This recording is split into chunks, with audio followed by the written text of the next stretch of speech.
So far as the ultimate goal is concerned, I think none of us need have any apprehensions.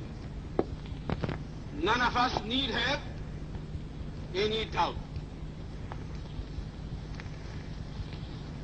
But my fear, which I must express clearly, is this. Our difficulty, as I said, is not about the ultimate future.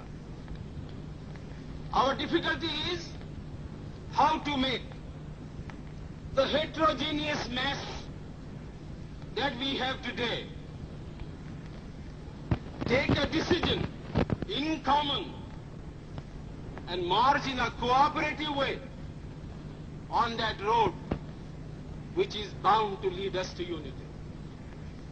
Our difficulty is not with regard to the ultimate. Our difficulty is with regard to the beginning. Mr. Chairman, therefore, I should have thought that in order to make a start, in order to induce every party, every section in this country, it would be the act of greatest statesmanship for the majority party even to make a concession to the prejudices of people who are not prepared to march together. And it is for that I propose to make this appeal. Let us leave aside slogans. Let us leave aside words which frighten people. Let us even make concession to the prejudices of our opponents. Bring them in so that they may willingly join with us on marching upon that road, which, as I said, if we walk long enough, must necessarily lead us to unity. And if I, therefore, from this place, support Dr. Jaikar's amendment, it is because I want all of us to realize that whether we are right or wrong, whether the position that we take is consonance with our legal rights, whether that accords with the statement of May 16th or December 16th, leave all that aside. This is too big a question to be reduced to the position of mere legality. It is not a legal question.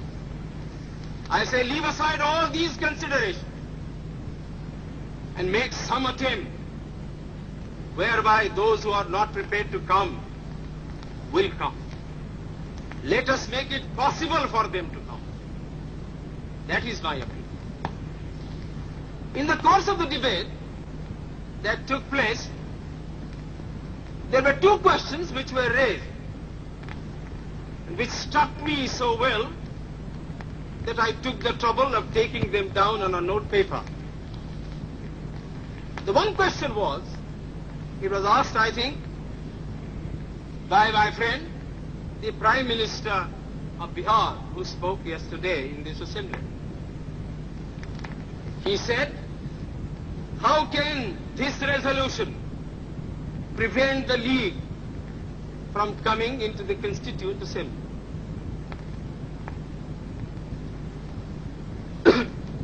Today, my friend Dr. Shyam Prasad Mukherjee asked another question. Is this resolution inconsistent with the cabinet mission's proposal?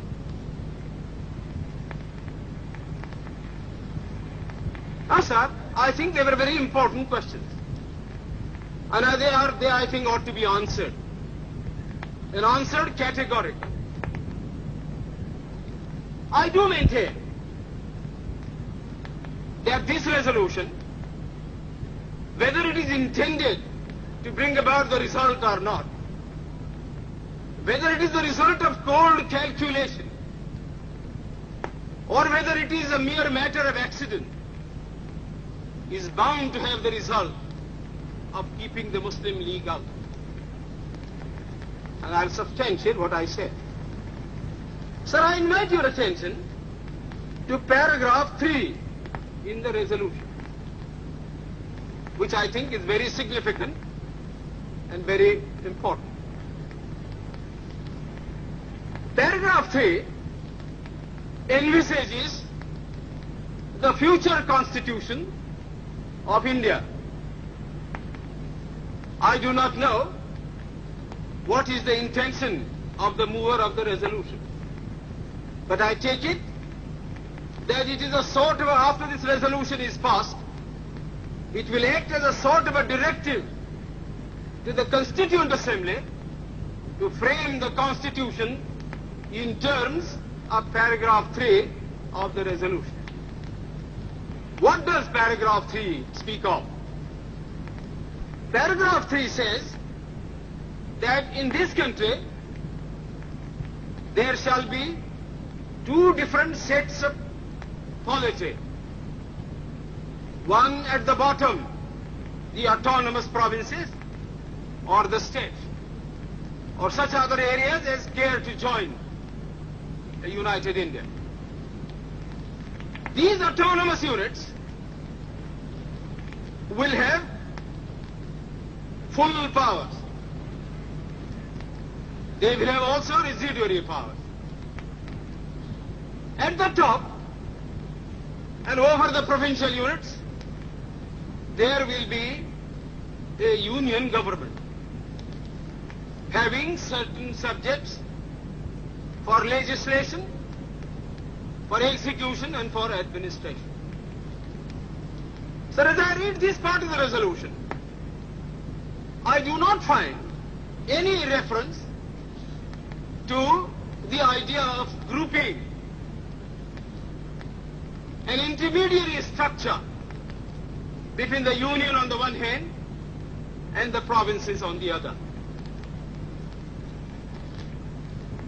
Now, reading this paragraph in the light of the cabinet mission's statement, or reading it even in the light of the resolution passed,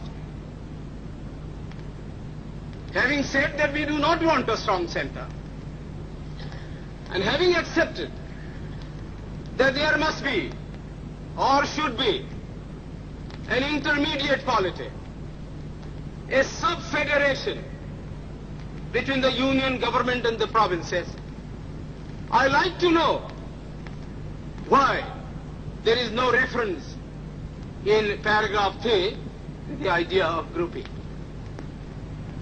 I quite understand that the Congress Party, the Muslim League, and His Majesty's government is not ad idem on the interpretation of that particular idea about grouping.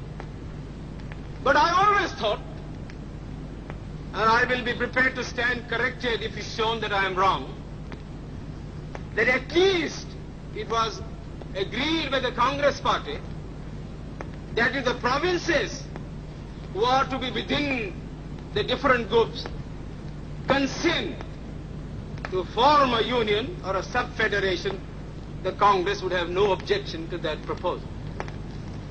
I believe I am correct in interpreting the mind of the Congress Party. So the question that I ask is this: why did not the mover of this resolution make reference to the idea of having a union of the provinces or a group of provinces on the terms on which he and his party was prepared to accept? Why is the idea of union completely effaced from this resolution? I find no answer.